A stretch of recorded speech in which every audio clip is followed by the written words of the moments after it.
सुहा एक मशहूर मनोवैज्ञानिक थी, लेकिन एक दिन ऐसा हुआ जिसने उसकी जिंदगी हमेशा के लिए बदल दी। उसे एक अनोखा केस मिला जहां एक मरे हुए व्यक्ति राहुल की आत्मा ने उससे संपर्क किया। राहुल का कहना था कि उसकी मौत स्वाभाविक नहीं थी, बल्कि एक खतरनाक साजिश का नतीजा थी।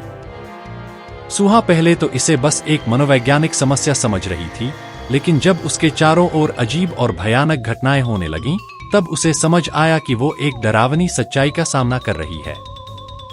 हर रात सुहा को किसी के कदमों की आहट सुनाई देती।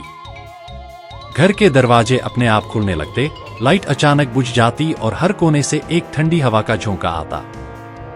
राहुल की आत्मा सुहा के आसपास मंडराने लगी। उसकी आवाजें सुहा के कानों में गूंजने लगीं, मुझे बदला लेना है, मुझे इंसाफ चाहिए। सुहा ने राहुल की मौत की सच्चाई जानने की ठानी, लेकिन जितना वो गहरे जाती, उतनी ही डरावनी बातें सामने आने लगीं। राहुल के अपने दोस्तों ने उसे धोखा दिया था और उसकी आत्मा अब तड़प रही थी। लेकिन समस्या यहीं खत्म नहीं हुई।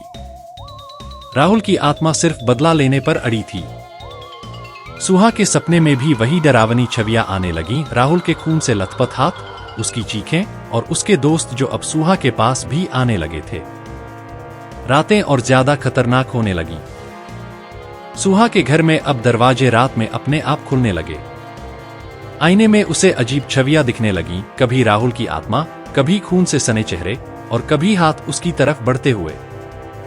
एक रात जब सुहा घर में अकेली थी, लाइट अचानक चली गई।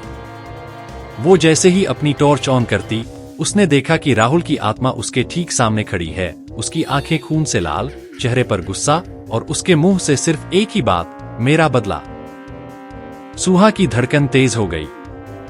उसने महसूस किया कि राहुल अब उसके पीछे भी आ सकता है अगर उसने उसे रोका नहीं। डर के मारे सुहा ने राहुल की आत्मा से माफी मांगने की कोशिश की, लेकिन क्या ये बदले की आग बुझ जाएगी या सुहा भी इस आत्मा के कहर का शिकार बन जाएगी? आखिर में सुहा ने राहुल की कहानी को पूरा उजागर किया, लेकिन तब तक बहुत देर हो चुकी थी।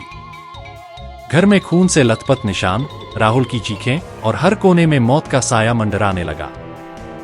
सुहा को एहसास हो गया था कि कुछ आत्माएं सिर्फ माफी से नहीं मानती, उन्हें बदला चाहिए।